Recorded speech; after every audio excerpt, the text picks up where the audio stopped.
take a breather, and proceed. So, it has been a bit, and I know you're all starving for Carmilla content, so let's not wait any longer and bring out two of the loveliest people that I know, Natasha Negovanlis and Elise Bauman!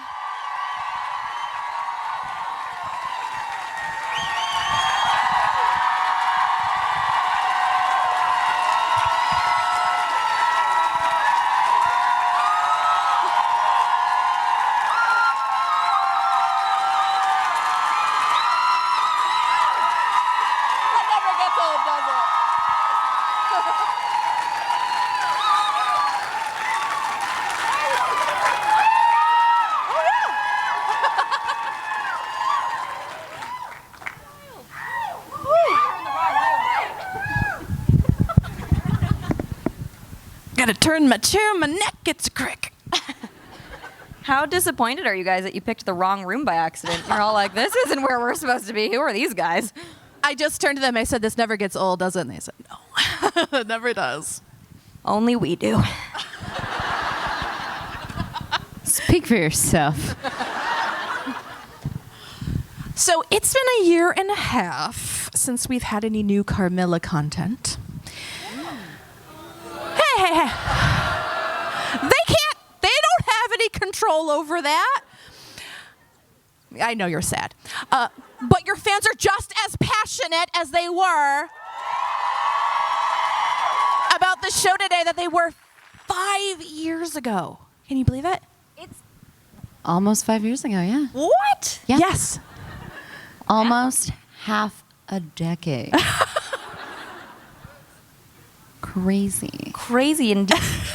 That's a long time. It is a long time. Yeah. Why do you think Carmilla has such staying power? Such staying power? Yes. No, stain fighting power. Well, let me tell you.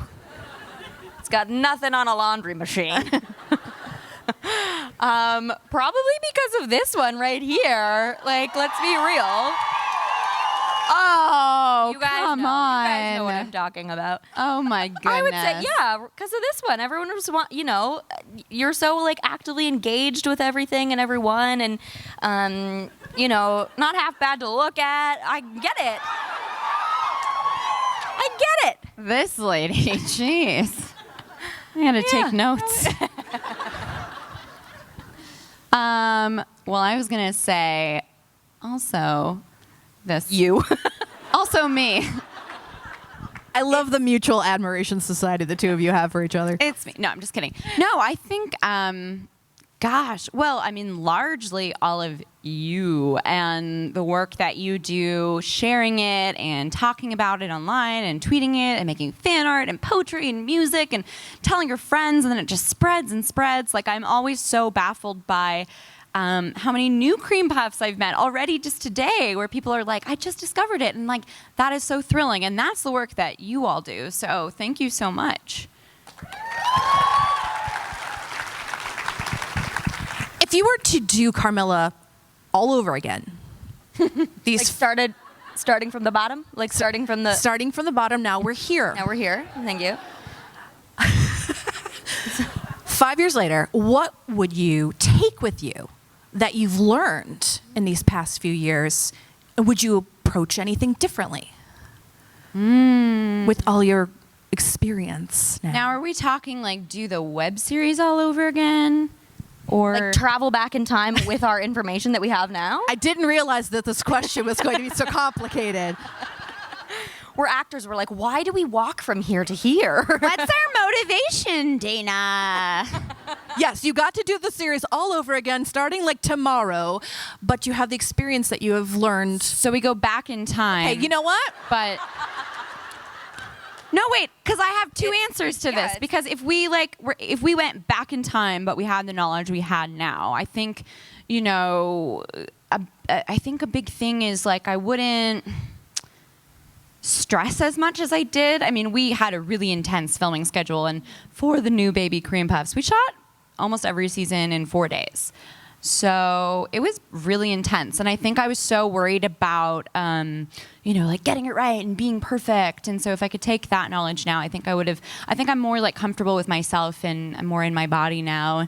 And also like we would have, we have such great communication now and such a great rapport and such a beautiful friendship that I think it would be even stronger to like do it again because now we have this really innate understanding of each other. Yeah. So nice. That's so nice. I would, similar to what you said, if we were to travel back in time and redo it, I would say, to not stress as much and to really savor the moment, no pun intended. It's just the name of Dana's book. Whoa. But yeah, I would really try and, because we filmed it in such a flash, and we did film for so many hours within a day, and we're really trying to motor through everything, but to just pause and be like, we're doing what we love. This is great. And also probably to wear deodorant. Season 1 got some nasty pit stains, let me tell you. Live and you learn. You guys are perfection. Perfection. Unlike a lot of actors, you both have become the faces of something that's much bigger than just yourselves and just a project. You are both out as queer women in this world. You both advocate for more opportunities for women and LGBTQIA folks. With great power comes great responsibility. Someone said that once, I don't know who. What does that responsibility mean to you still now? I love when I stump them. Oh, wow. Well, it's certainly something I don't take lightly, and I think I'm also still learning and still stumbling.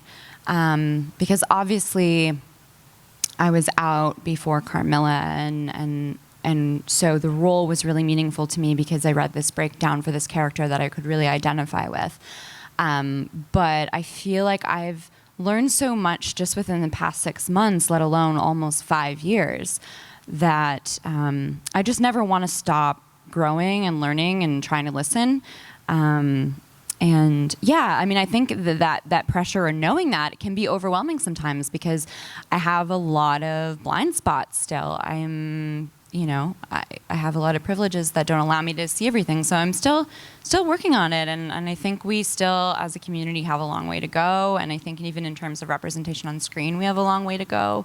But I think that Carmilla was at least a stepping stone.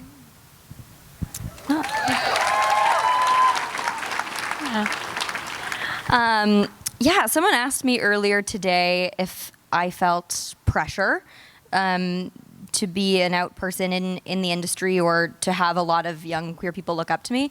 And in the moment, I realized that I think I used to have a lot of pressure to be like, I've got it figured out. And I now am viewing coming out as not a finished thing, not a finite thing.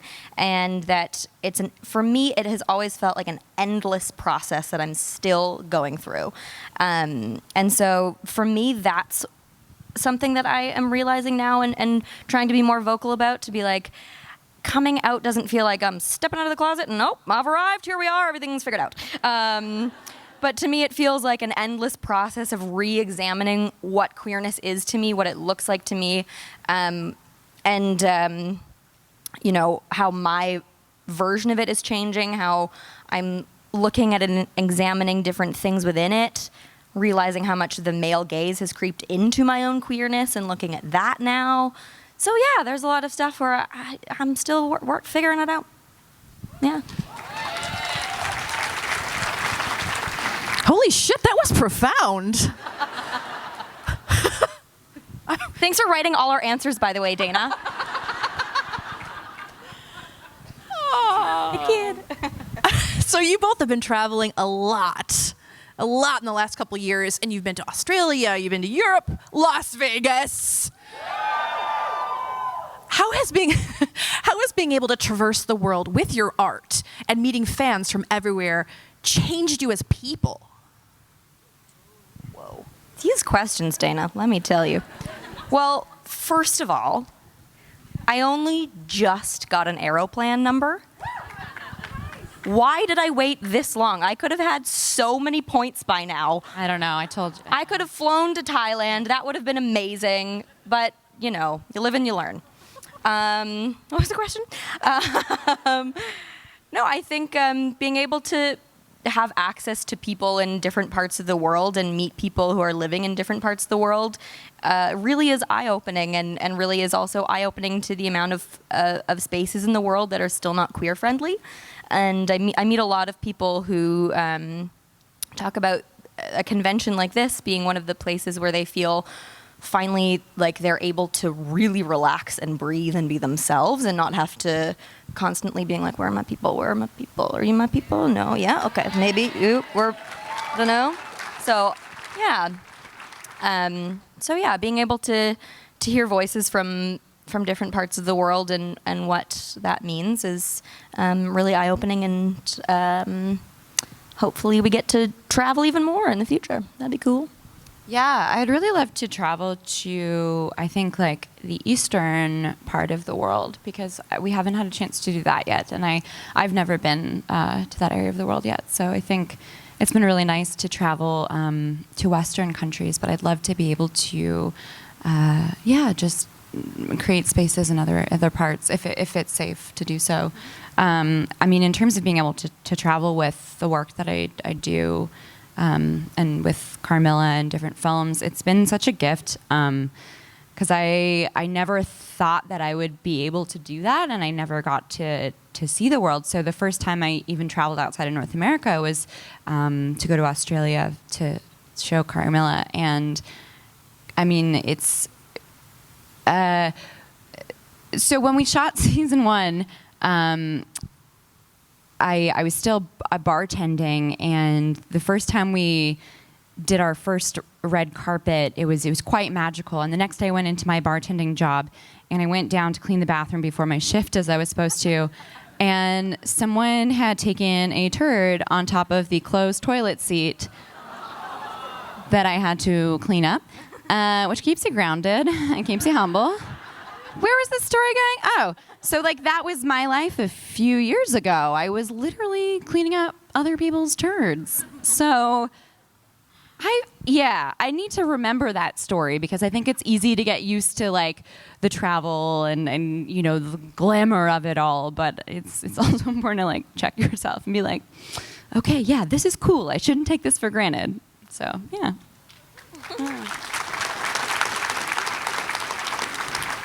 Elise, so one of my favorite things right now is on your IMDb profile. One of the trivia tidbits about you is Elise Bauman is into pescatarianism and bike safety. Which is difficult to say, but perfect. Besides fish and bikes, what's really driving you right now? What are you feeling passionate about? Well, I feel like maybe that should be updated. Some old information that might not be accurate anymore. I eat the steaks. They are delicious. But do you still wear a helmet when you bicycle? It's been a while. No, you should. I know. You're worth more now.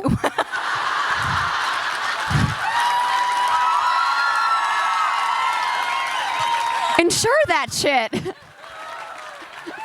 No. That's hilarious. I need you. Please wear a helmet. No, I know. I should.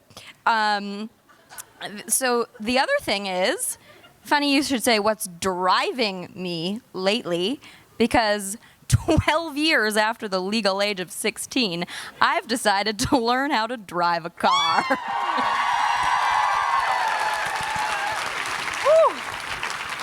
Right turns are scary. Left, I'm fine. I'm breezing. I'm like, this is a piece of cake. Right turns, for whatever reason, I'm like, I can't see. It's like a whole car length before the curb. I don't know if I'm going to hit it or not. So yeah, that's my answer. It's very brave. Thank you. For me or for the rest of the world to get on the road with me?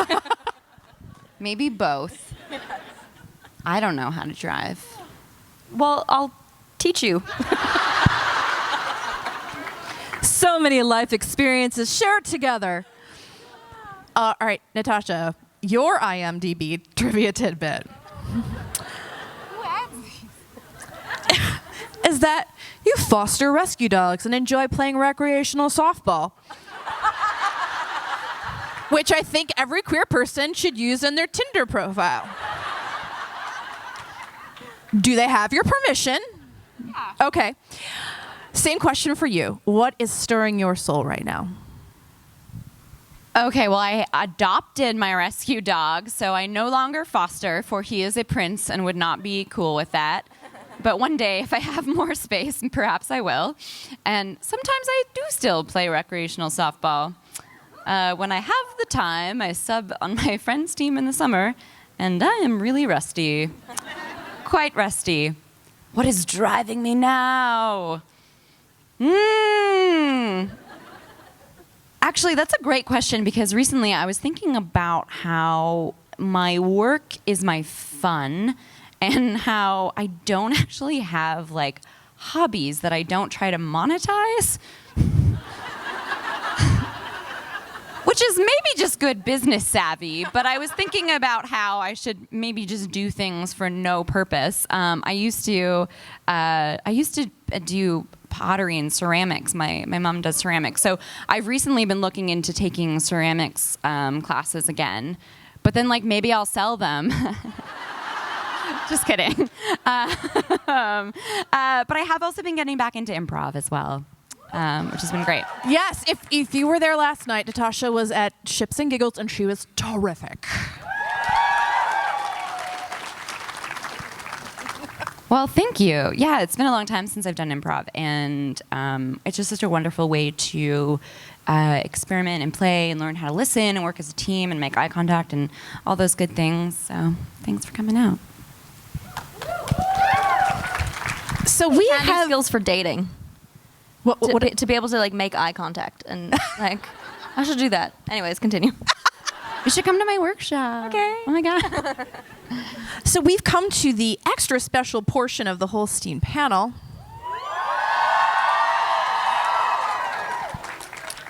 We've done other character scenes.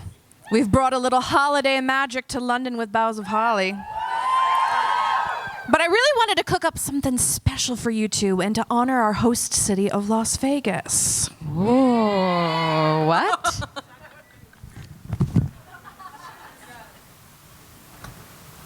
Oh, yeah. Okay.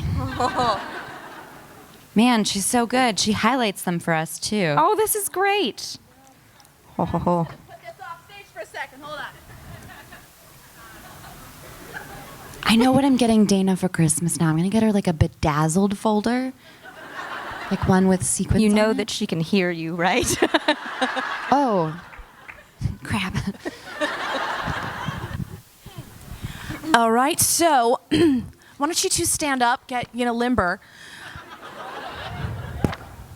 I'm feeling oh so retro today. Could you hit that little thing I sent you, please? Oh. Oh.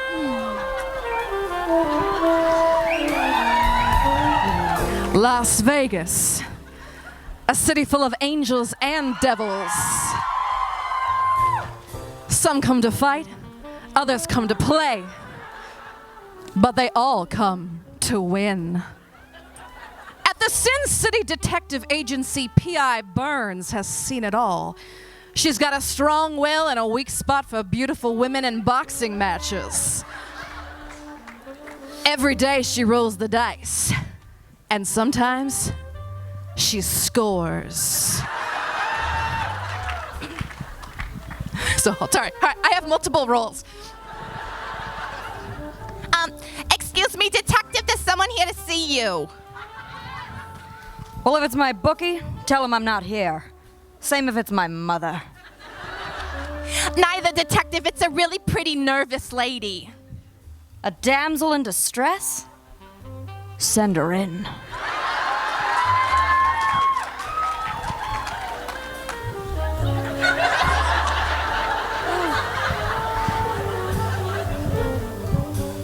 Are you Detective Bernadette Beaverton? Let's get one thing straight, ma'am. Nobody calls me Bernadette except my mother, which is one of the reasons she's not allowed in here. Everybody calls me Burns. Oh, well, sure then. Detective Burns, I need your help. And you are? Oh, how silly of me. I'm just so flustered. I'm gay.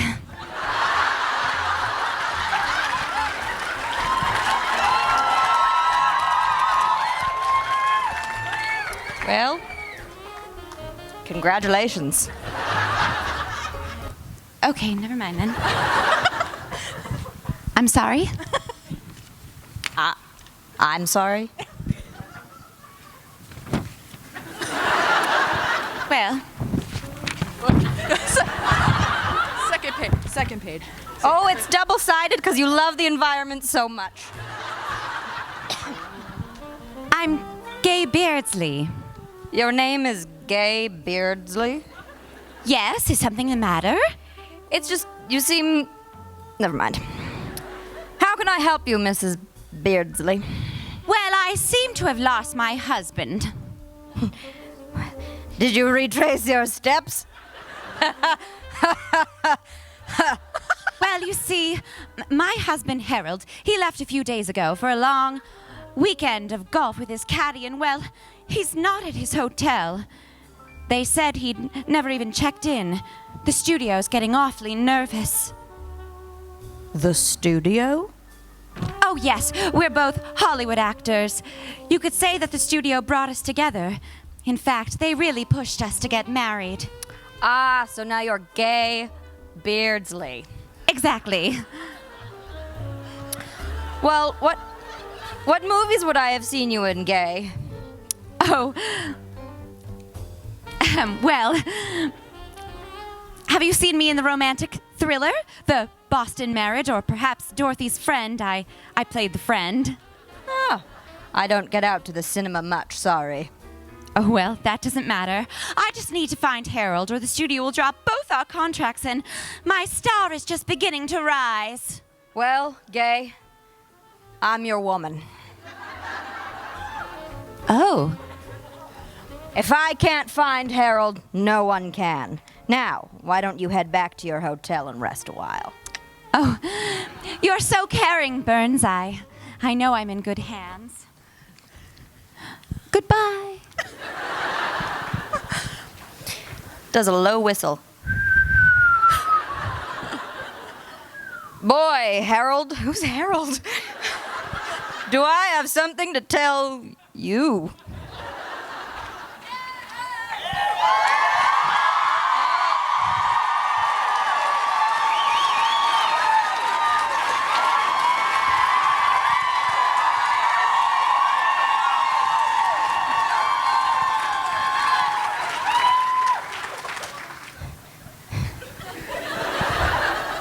Talking to yourself, Burns. I'm starting to worry that you're about to flip your wig. Tell me what you want, Tony, or I'll take up powder. I'm in no mood for chit-chat. I've got an assignment. Well, Mr. Porcini doesn't give a rat's ass about your assignment. All he cares about is the money you owe him. Listen, Tony, I'm good for it. I don't know why I'm in New York all of a sudden. That game was supposed to be pennies from heaven. It was just a bad call. I'm not here for your sob story, Burns. You got 3 days to get the money, or it's curtains for you. What? Sorry, what's curtains? It means we wrap you up in some old curtains and leave you in the desert. I mean, it's pretty self-explanatory, Burns. 3 days. Well, jeepers.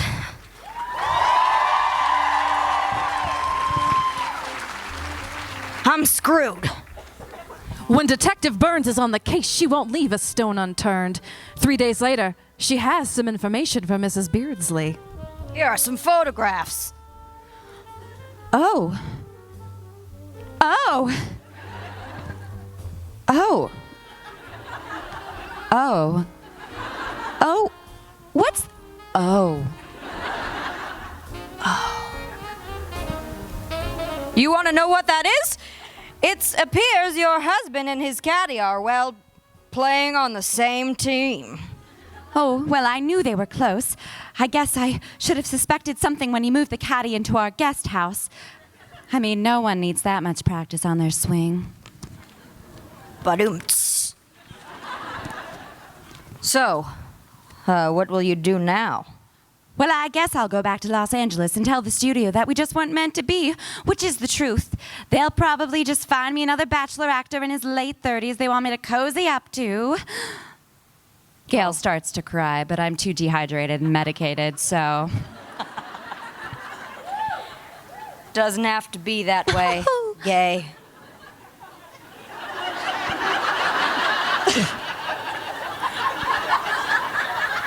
It doesn't?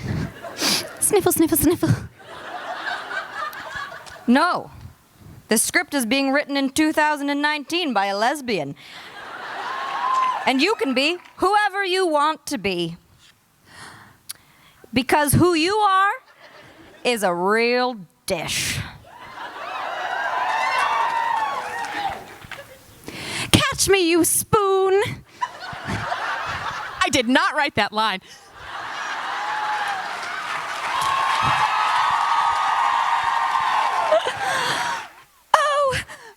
Hot dish.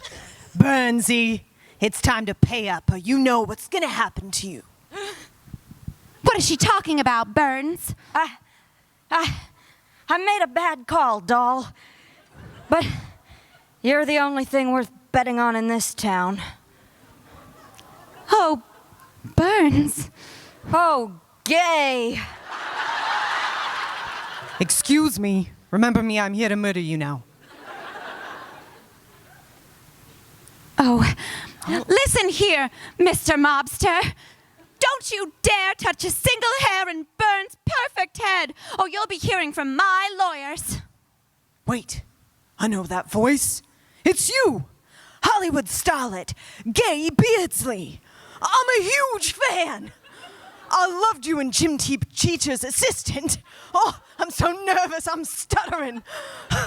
Can I have your autograph? Well, sure.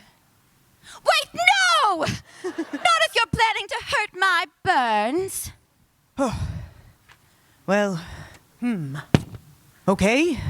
Well, all right, let's make a deal. Burns, you get the hell out of Dodge, and I'll tell Mr. Porcini you're swimming with the fishes in Lake Mead. That way, we both get what we want. All right, deal. Oh.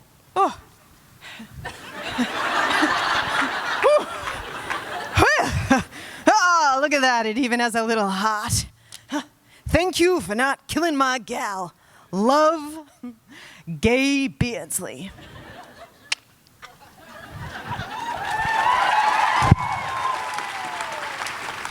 So, I'm your gal. What do you say? Come to Hollywood with me. There's lots to investigate there. I'm sure there is. Oh, Burns. Not in front of this many people. Oh, gay. I don't know much, Burns, but I do know the City of Angels is about to get another heavenly body.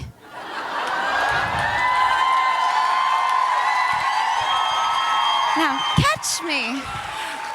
The end! Thank you!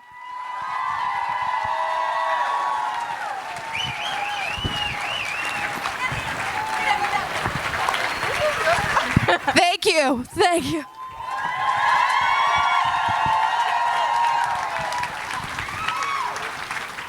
She's getting your chair. Oh.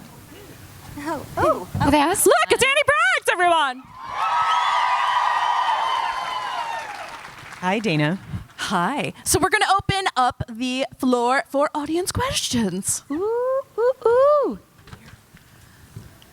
I really want you to play like a mobster now. I would love that as well. Where can we recycle these now? Nowhere, it's fair. Throw it on the floor. I'll get it later. It's so good. I'll take it. That's funny.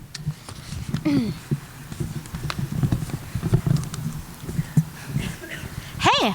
Hi. My name's Sophia. So we know that Carmilla's vampiric polymorph is a giant black cat. So say during the last pit battle in season 1, everyone gets bitten. So like Perry, Laura, Kirsch, Mel, everybody gets bitten. What are their animal polymorphs?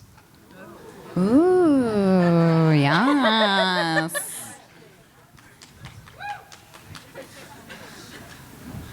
I mean, I feel like Kirsch's has got to be like a lab Golden puppy. lab. Yeah, like a golden retrievers. Yeah, someone dopey. Yeah. Cute. And dopey and cute. Who else was there? There? Do you remember who was in your cast? I'm trying to remember back to season Laura? 1. It's season 1. It's season 1. Sherman shows up, Laura bites him too. Yeah. My dad. No, he wasn't in season 1, was he? Anyways, he's there. You know what? Maybe he would be a bear. Maybe, he's got bear spray. He's all about the bear spray, but I feel like he's a protective bear in and of himself. Like the leather kind of bear. No, but I like where your mind went. I mean, very real possibility. Yeah, with Bob the giant. And Yes. Wow. Bob's a leather daddy. Who knew? Sherman's in like a throuple with, because remember he dated Bob's friend? Yeah, anyway. Yeah. Bob. We had a whole backstory for Sherman and Bob. It was a big thing. I don't know. Perry would be like a, what do you think she'd be? Like a meerkat? Meerkat.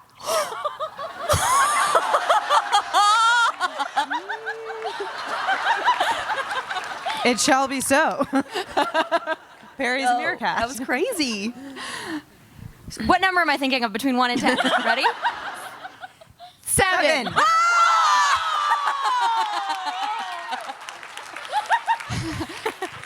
We gotta go gambling tonight. Wild. What would Lori be, do you think? I don't know. Maybe she'd be like a jackrabbit. Yeah, that's a great one, actually. You know. Maybe. One of those. But jackrabbit, like real jackrabbits are strong too. Like they've got like the real, so not like a bunny. She'd be like a full jackrabbit. Yeah. That wasn't impressive. That was so sad. Anyways. And laugh. Oh, I don't want to choose for them. No. Yeah. Or I think they'd be great. Mel too. There's so many. Yeah, I mean, well, Mel would be like a fox or something. Yeah, Cool. that's true. Yeah. That is true. Ooh. Thank you. Cool. Thank you so much. Thank you. What a great question. Hi, ladies. My name is Valerie. So I'm such a fan of how out and proud and advocates of the LGBTQ community you guys are. And I would really love to know, what is your advice for other queer actors and performers on being a strong voice in the community, on being a leader? I'd love to know your thoughts. I feel like you might be an actor. Really? I wonder where you got that idea. Well, I think something I try to do when I get asked questions like this or, advice is just to be really clear that I can only speak from my own experiences. And my experiences are also very limited and through like a very particular lens. So I think just like making sure that you are never speaking for someone else, and because the community is so diverse and there's so much range in it. So yeah, I think just honoring your own story and being true to that, but also just trying to listen to others. Wonderful. I love that. Thank you. Yeah. That, okay? Thank you. Anything else?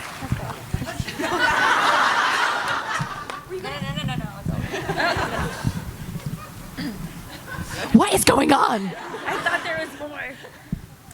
Hello. I was wondering if you have some songs or like selections of songs that you have to sing along to no matter what. Oh, what a great question. Oh, man. All the songs. I mean, there's a lot of Patti Smith that just gets me going. If we have any Patti Smith fans in the audience, that's always one that... Elise, you're always singing. You're always singing something. I know. I really did get this from my dad. Like, my dad, I love him. People can say any word, any single word, and he'll just start singing a song that includes that one word at one point in like the third verse. So I feel like I've definitely done that. Where something's playing along and I just start humming along to it. So all of them. I work at a preschool, so I sing just constantly. Oh my gosh, that's so cool. Wow. Well, sometimes I don't like singing along to things because I really just think when I sing it should be about me and not the other track that's on. You know? So no, A Star is Born with Natasha Negovanlis. Oh my gosh, no. Actually, okay, some like, Tina Turner, like What's Love Got to Do with It? Like that's a good, when I'm doing chores around the house and I'm like vacuuming, that's one that I sing along to. Yeah. What's love got to do? Who needs a heart? Oh, sorry. Oh yeah. It's now just karaoke hour. A heart can be broken.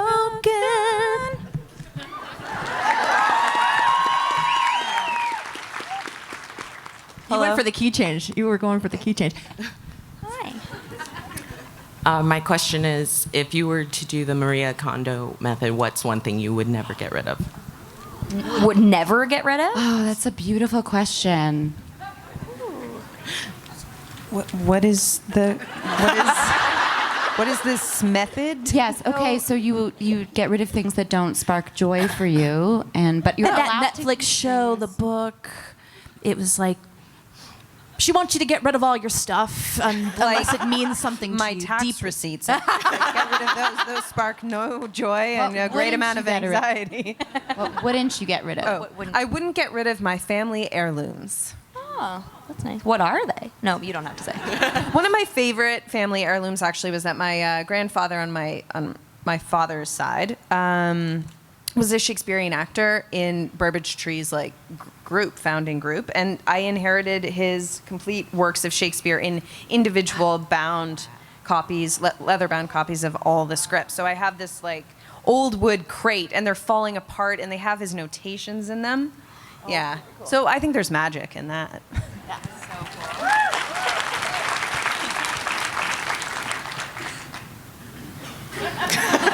I mean, I throw out so much stuff. I also had a job at one point. One of my jobs was very similar to that, where I went through this woman's house and she was moving, and I threw out so many of her things. There's some I get so much joy out of getting rid of things and making things really minimal. So I throw out most things, but I do in my childhood house have 2 boxes of things that I had when I was a child that I haven't gotten rid of. And one weird thing that I've kept is a rock that I was convinced was magical when I was a child. Just a rock that I found in a lake. And I was like, magic. And I weirdly have kept that. So maybe it is. Yes, applaud for that rock. I love it. Anyways. Yeah, I think family heirlooms for me as well. I don't have many, and I don't, unfortunately, I didn't really know my mom's parents, and I'm not really so much was lost on that side of my family. But on my dad's side, I have the trunk my baba came to Canada with, which is really cool, and it's in my living room, and it's she just came with that one trunk, and it's cool to have it.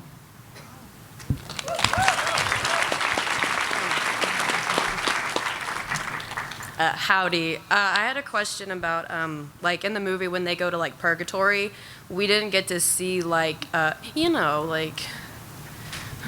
You know what I'm talking about? Oh no, I know what you're talking about. Okay, Yes, cool. it stresses. I have no clue what that's. It's a complicated time. Purgatory. Yeah. So like we didn't get to see like Kirsch's or Mel's or even Laughs because Laugh like escaped their purgatory. So I was wondering what y'all thought their purgatory might have been. Ooh.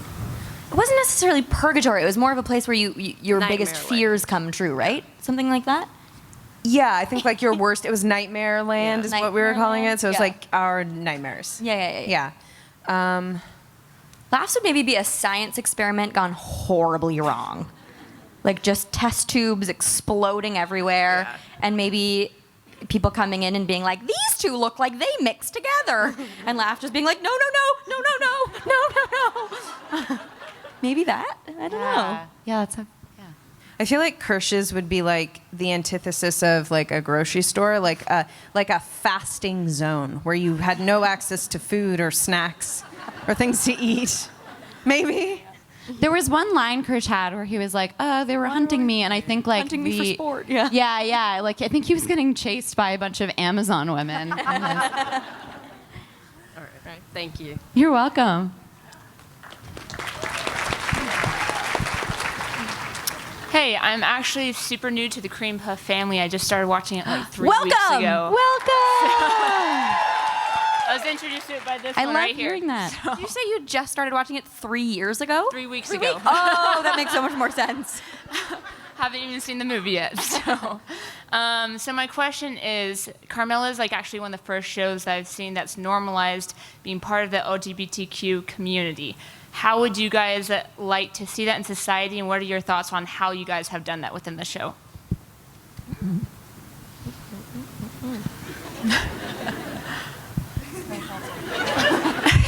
Well, in terms of how it was approached with the show, I think that was one of the reasons that what attracted me to the work that we were doing was the fact that they integrated it so fluidly within the storylines, and it wasn't a storyline about queerness or what have you. It was we were all as characters focused on other things and helping each other and solving these, mysteries and things. And it came in a really integrated, natural sort of way. So that was the strong point for me. I was not in Carmilla. Please, yeah. But for me, I think the drama was never about the queerness. The drama was never about who they were or who they loved. That was already established. And I think that Carmilla was one of the first things that did that really well and made the crux of the drama other things. And I think that I don't know, it just kind of made us all feel we were a part of it. Mm-hmm. Yeah. Yes. Well said. And also, I think that it's an important thing for shows that aren't necessarily only or mostly catering to a queer audience to include queer characters in a normalized way as well, where the storyline isn't necessarily about the coming out, although that's also a very valid and important thing to discuss. Because I really do feel as though the average person spends a lot of time watching television. I just made up that fact, but I hope it's true. It is extremely true. Cool, great. But I really do think that we create our realities, and what we see on screen directly influences how we view the world. And so if we see on screen a normalized, queer, healthy relationship, then to me, it makes sense that a person who is maybe not as familiar with maybe they don't know any queer people, they see a show like that, and then they meet a queer person and they go, oh yeah, just a queer person like I saw on that show. And so I think that's why it's really important in more mainstream shows to include that. Yeah, that's all.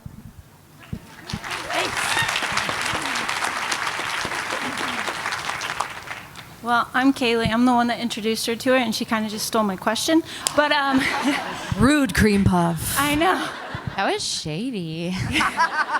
But yeah, so along those lines, I found it really interesting that you guys waited till the 3rd season to drop the L word, lesbian. And was there a point to that? Like, did you feel like it was finally time to bring that word forward, or was it kind of just flowed with how you were doing things already? We get a lot of questions about the creation of the show and the script, and I hate to be a wet blanket, but as actors, we actually weren't part of that creative process. So I think that would be a wonderful question to maybe ask some of the producers and creators online. I guess my idea, I don't want to speak for anyone, but I think it was probably done on purpose just to like normalize it. And then I love when Laura's dad just says it. He's like, remember when you came out as lesbian and it was cool? And I love that he was the one to say it actually, because I thought it was really wonderful to show a supportive parent. Mm-hmm. Okay. Cool, thank you. Speaking of the L word, I hope you guys are all on that. Wouldn't they be so great?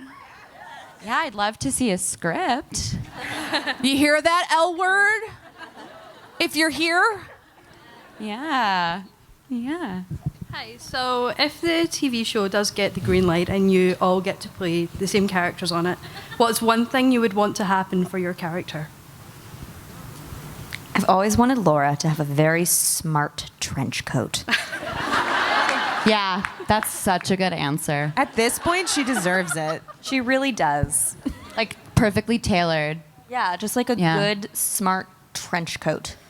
Maybe like one collar would be popped every once in a while, but only one.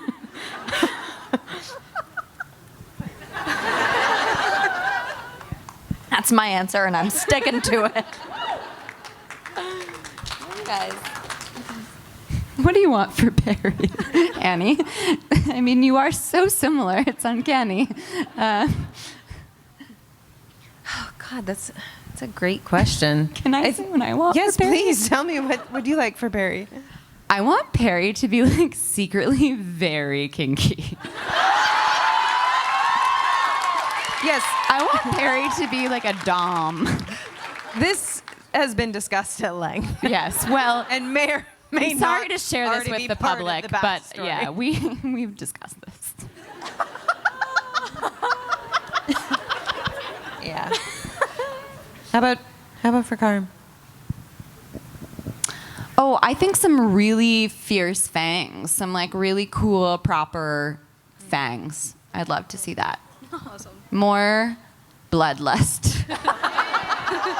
And fangs that are not acrylic nails filed neatly and stuck to my mouth with denture glue.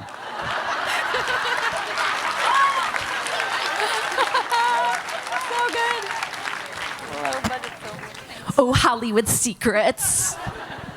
Actually, it's not. That wasn't even a budgetary thing, but we tried a number of them, and they weren't looking authentic. And those happened to be the most authentic-looking ones we got. Yeah, they looked amazing. I mean, without like pushing your mouth out and everything too, right? Because they're thin. Yeah, totally. But I think like it'd be awesome if it was like even in CIG or something later to just like have it. Then Wow, you wouldn't that's what have I to meant. Open your mouth for 20 minutes as the dentist. Did I say dried. CIG? You said something other than CGI. Yes. It's been a long CSI day. Carmilla. We're jet lagged. I know. I have a neurological disorder, and sometimes I say things backwards. Yes, it's true. But also, CIG is the Canadian improv game, so maybe I just have improv on the brain. Don't know. Fangs. Thanks. CGI fangs. Thank you. Thank you. This question is for Annie. We got to see you play the Dean, which was really awesome to see you play an evil character. And it was especially cool because it was such a contrast to your character, Perry. And I was wondering if you have a preference of playing good or evil characters, and also what kind of role you would want to play next. Well, good and evil characters, when you're in the character, there's neither one nor the other, because evil characters don't think they're evil. That's true. You know what I mean? So the Dean was just, she was just living her truth, really, trying to do her best in the world. Fair. I had a lot of fun playing the Dean. I think it's interesting. People talk a lot about, the power, especially for women, behind playing evil or villainous characters. And I think there's different ways to sort of approach that within characters. Like, Perry had a very different kind of power behind her, or at least I would feel that when in it. And it wasn't expressed in the same way, but she still had that. She still had that fierceness for her friends and, what was going on. But I like playing both kind of characters. I think when I do one, then the next thing I want to do is the other, and, let's tackle it all. Nice. Thank you. Thank you. I think this will be our last question. Hello, my name is. Excuse me. My name is Carly. Totally off the topic question. Which Disney princess or villain, or would you make up your own? Would all three of you be? Snow White. For me, no. Why? I'm waiting for the one I love. No, because I have black hair and animals love you. That's Animals true. love you. They do, and so do little men. Little men. Actually, no. Little men do not love me. Let me tell you.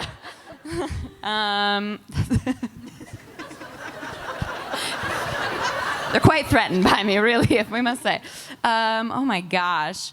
Well, in personality, I don't know. Okay. Well, I'm going to say this because in personality, yes. And she has a great song. And also just because it's more appropriate casting. Because, like, some of the princesses I love, I wouldn't be able to play. But Meg from Hercules.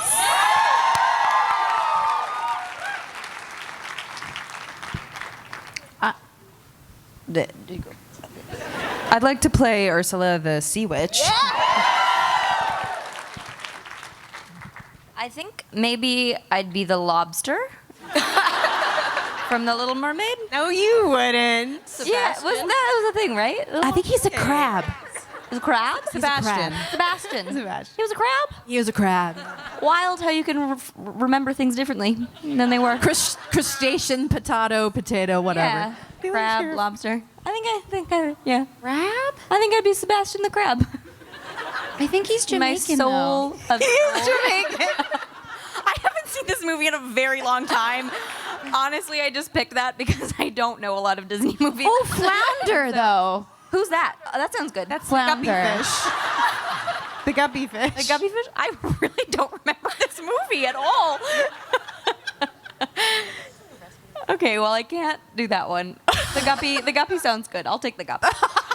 I don't know. I don't think I belong in the Disney world. Maybe I feel like you could be a good O'Malley the alley cat. Who's that? He had like a hot bod and a good voice. You've nailed my casting, Annie. He was like in Aristocats, he was the sexy feline. I would definitely be able to see a high compliment coming from you, Briggsy. I'm sorry. We're like having just a conversation amongst ourselves. Great question. Yeah. You're welcome. Thank you. Good. Thank you for that. And thank you to all of you and all of you.